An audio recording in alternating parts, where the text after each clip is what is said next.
My father chose my cousin over me, invested in his future, and ruined mine. But fate put everything in its place, and now he regrets it, while I built my own life. I never thought I would share this story, but here I am. I'm a 28-year-old man who has had a difficult life, especially when it comes to family. My mother passed away during childbirth, which seemed to define my relationship with my father. He never got over her death, and always treated me as if I were the reason she was gone. I have no memories of my mother, but relatives have told me how much she longed for me. She struggled with health issues for years before finally getting pregnant, and she was overjoyed when it happened. This makes the situation even more heartbreaking. She achieved her dream, only to have it taken away too soon. Our home felt like a memorial to my mother. Photographs on the walls, her clothes still hanging in the closet, her books lining the shelves, everything remained untouched. Sometimes I would sneak into her room, just to touch her belongings, desperately trying to feel some kind of connection to the mother I never knew. My relationship with my father, however, was completely different. He was there physically but emotionally. He might as well have been on another planet. He fulfilled his basic parental duties, feeding me, clothing me, making sure I went to school, but there was no warmth, no hugs, no words of encouragement, not even a simple well done. I always felt like an outsider in my own home. Whenever he did acknowledge me, it was usually to criticize or compare me to my cousin Jake. Jake's father, my uncle, died in a car accident when Jake was 7, and my father took him under his wing. I remember that day vividly. It was a rainy Tuesday, and I was sitting at the kitchen table doing my homework when the phone rang. My father answered, and his face changed. It was the first and only time I ever saw him cry. From that moment on, Jake was at our house all the time. At first I thought it was a good thing. Having another kid around might make things more fun, and maybe my dad would open up a little. But the reality was the opposite. With Jake around, my father became even more distant. He constantly compared us. Why can't you be more like Jake? Or Jake would never do that. It was clear, Jake was the son my father had always wanted, and I was just there. Jake was outgoing, athletic, and charming. I was quiet and loved to read. I tried everything to gain my father's approval. I studied hard, showed interest in his hobbies, and even joined sports teams. But nothing was ever enough. He praised Jake for the smallest things but ignored my accomplishments. When I was 12, I won my school's science fair. I built a complex solar system model that could move. I worked on it for weeks, convinced that this would finally make my dad proud. But when I got home and excitedly told him about my win, he just nodded and went back to talking to Jake about a football game. As we got older, things only got worse. I did better in school than Jake, but my father always downplayed my achievements. At a parent-teacher conference, my English teacher told my dad that my essay was one of the best she had ever read from a student my age. She said I had real talent as a writer. My father just shrugged and asked if it would help me get a sports scholarship. I was confused and so embarrassed that my face burned with shame. Yet, even then, a part of me still held on to hope for change. I thought that maybe, if I could just find the right key, I could unlock my father's love. I spent my entire life searching for this unattainable secret, through childhood, adolescence, and even adulthood. When it was time for college, reality hit me hard. I had worked tirelessly, gotten into a decent university, and was ready to build my future. I knew money was tight, but I assumed my father would at least help me a little. I was so wrong.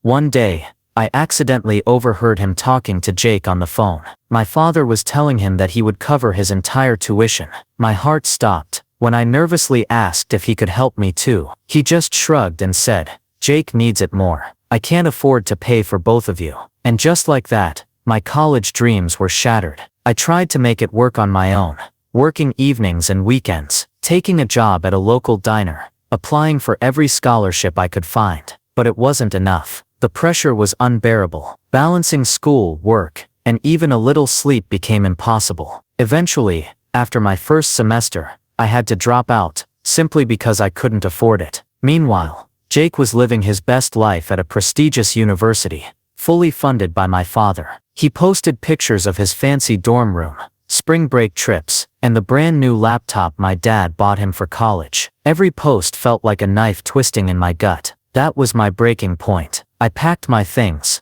left home, and cut off all contact with both my father and Jake. It was painful, but I knew I had to escape that toxic environment. The past few years have been incredibly tough. I've taken on any job I could find to survive. Waiting tables, working construction, pulling night shifts at gas stations.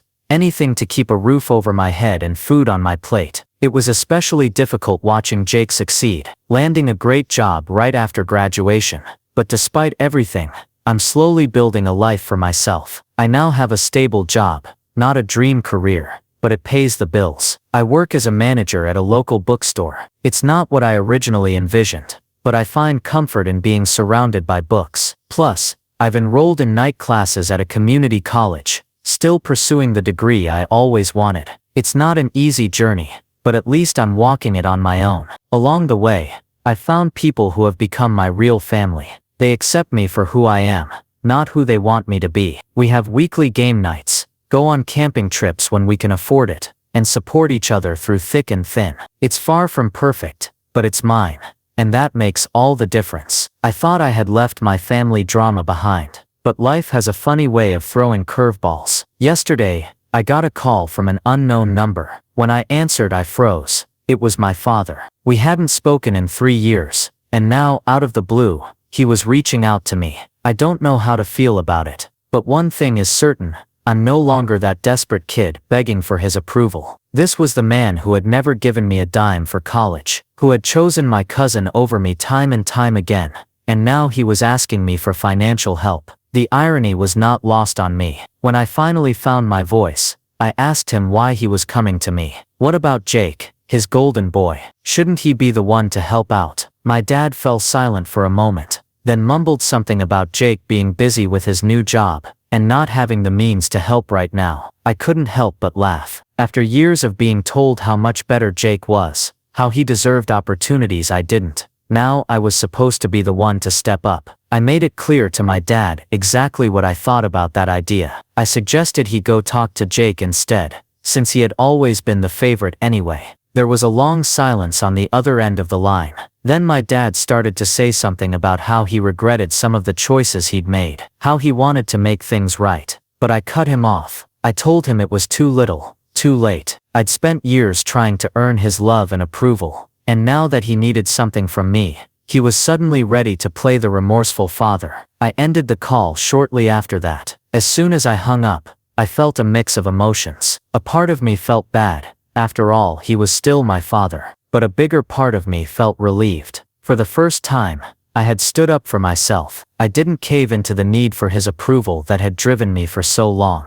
The next few days were tough. I kept replaying the conversation in my head, wondering if I had done the right thing. I thought about all the times I had needed support, and he wasn't there. Sure, there was the college tuition, but it was also the little moments when a child needs their father. School activities, advice, learning to drive. He had been absent for all of it. I remembered my first heartbreak at 16. Her name was Sarah, and I thought she was the one. We had been together for 6 months when she left me for one of the football players. I was devastated. I came home that day, eyes red from crying. My dad was in his usual spot on the couch, watching TV. He barely looked up when I walked in. I stood there for a moment, hoping he would ask what was wrong. Instead, he just grunted and told me I was blocking the screen. I went to my room and cried myself to sleep. Or the time I got my driver's license. Most of my friends' dads had taught them how to drive, but not mine. I had to beg my neighbor, Mr. Johnson, to teach me. When I finally passed the test, I came home excited to share the news. My dad was in the garage, working on his car with Jake. I showed them my new license. Jake congratulated me, but my dad just nodded and went back to explaining something about the engine. I don't think he ever let me drive his car. Another thing that crossed my mind was, what kind of trouble was he in to need my money? My dad was always proud, almost too much so. For him to reach out like this, it had to be serious. Even with everything, I still felt a little worried about him. But then I thought about all the times I had worried about my own future, when I didn't have enough to get by, when I had to quit college. Did he care then? I had to figure things out on my own. And I did. I built my own life without his help. So why should I help him now? I remembered the first year I lived on my own. After moving out, I relocated to a new place where no one knew me. I took any job I could find and rented a tiny studio I could barely afford. I cleaned during the day and worked as a bartender at night. I was always exhausted, but I got through it. Some nights, after long shifts at the bar, my feet ached and I reeked of smoke. I wondered if I had made a mistake. Maybe I should have swallowed my pride, stayed home, and tried to work things out. But then I remembered what it felt like to always be judged, to never feel good enough, and I knew I had made the right choice. As the days passed, I felt more certain about my decision. By not giving in to his request, I was finally taking control. I wasn't the same kid he used to overlook and push aside. Today, I am an adult. I make my own choices, and I don't owe him anything. Still, I couldn't help but wonder, what exactly had caused this to happen? What happened that Jake, the perfect child, couldn't or wouldn't help? There were times when I wanted to find out more about what was going on with my dad and my cousin, but I hesitated. Did I really want to open that can of worms? Was it worth potentially stirring up all that old pain and resentment? I thought about getting in touch with Jake's mom, my aunt. Even though she could be cold at times, she was always nice to me. She might understand what was going on. However, the last time I saw her was at a family gathering, just before I left for work. She gave Jake a big hug and told him she was proud of him for getting into such a good college. She only gave me a weak smile and a pat on the shoulder when it was my turn to leave. I made up my mind not to call her. I'm still not sure what to do next. As I write this, a part of me wants to forget about the past and keep focused on my own growth in life. On the other hand, I can't help but wonder what's going on between my dad and Jake. Now that I think about it, only time will tell if I decide to look into it more or not. Update 2. It's been about a month since my last update, and a lot has happened. Despite my initial hesitation, my curiosity got the better of me. I decided to do some digging to find out why my dad suddenly needed help and why Jake wasn't stepping up. I started by reaching out to a few family friends who were still in touch with my dad. At first they were reluctant to share much, but eventually, I pieced together a pretty clear picture of what had been going on. I called Mrs. Peterson first. She had been my mom's best friend and had always been kind to me growing up. She seemed surprised to hear from me, but was happy to chat. After some small talk, I steered the conversation toward my dad and Jake. Mrs. Peterson hesitated, then sighed deeply before starting to fill me in. It turns out that my dad had gone all in on supporting Jake, far beyond just paying for his college tuition. He had helped Jake with the down payment on a house, bought him a car, and even invested in a business venture Jake wanted to pursue. To do all this, my dad had taken out loans and maxed out his credit cards. He was drowning in debt, all for the sake of giving Jake the life he thought he deserved. Mrs. Peterson told me about a conversation she had with my dad a few years back. He had been bragging about Jake's successes, talking about how he was going to be a big-shot businessman one day. When she asked about me, my dad had just shrugged and said he hoped I was doing okay. The indifference in his voice had shocked her. Next, I reached out to my old neighbor, Mr. Johnson, the one who taught me how to drive. He had always been observant and filled me in on some of the more recent developments. Apparently, Jake had convinced my dad to invest in a startup he was launching with some college friends. It was some kind of tech company, but Mr. Johnson wasn't clear on the details. What he did know was that my dad had remortgaged the house to get the money for the investment. The kicker, Jake's new job, the one my dad had proudly boasted about, wasn't going as well as expected. The business venture had flopped, and Jake was now struggling to make ends meet. When my dad turned to him for help with the mounting debt, Jake apparently told him he couldn't spare anything right now. Mr. Johnson had overheard an argument between my dad and Jake just a few weeks ago. Jake had come over, driving a flashy new car, and my dad confronted him about the failed business and the money he'd invested. Jake had yelled something about how it wasn't his fault, the market had changed, and that he'd pay my dad back when he could. Then he peeled out of the driveway, leaving my dad standing there looking utterly defeated. I have to admit, a part of me felt a twisted sense of satisfaction after all these years of being compared to Jake and constantly hearing how I didn't measure up. It turned out that the golden child wasn't so golden after all. My dad had invested all his hopes and resources into Jake, and now those hopes had crumbled. But mostly, I just felt tired of the endless drama, the lingering pain,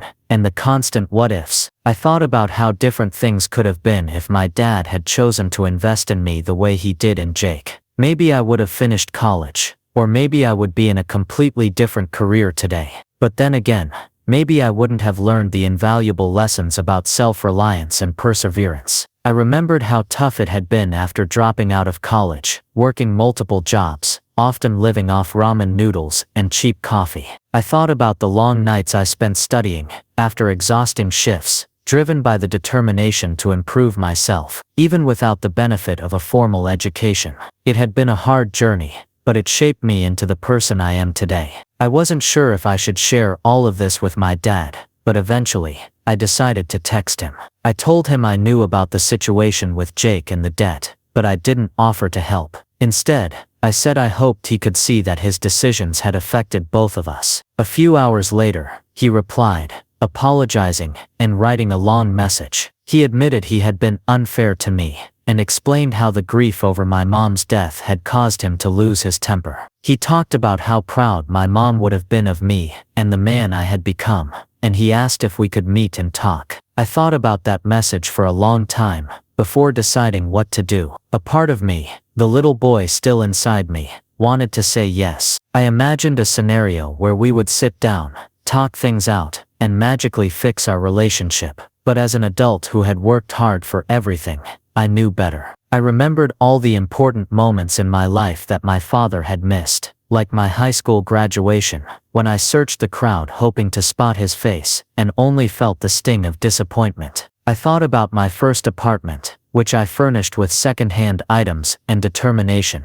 and the promotion I recently received at the bookstore, a moment I had no one to share with except my friends. In the end, I decided to respond, telling him I wasn't ready to meet. I accepted his apology, but made it clear that words alone couldn't erase the years of neglect and favoritism I had endured. I expressed that I needed time and space, and asked him to respect that boundary. I also made it clear that I would not be bailing him out financially. His decisions had brought him to this point, just as my decisions had led me to where I am now. It was not my responsibility to fix his mistakes. As I write this update, I feel a sense of relief, not exactly happiness, but like a weight has been lifted off my shoulders. For so long, I carried the burden of trying to earn my father's love, constantly questioning what was wrong with me that made him favor Jake. Now I realize it was never about me at all. It was about his unresolved issues, and his inability to cope with loss and grief. I don't know what the future holds for my relationship with my father, or whether there will be one at all. But for now, I am focusing on my own life and personal growth. I continue with my night classes, diligently working toward my degree,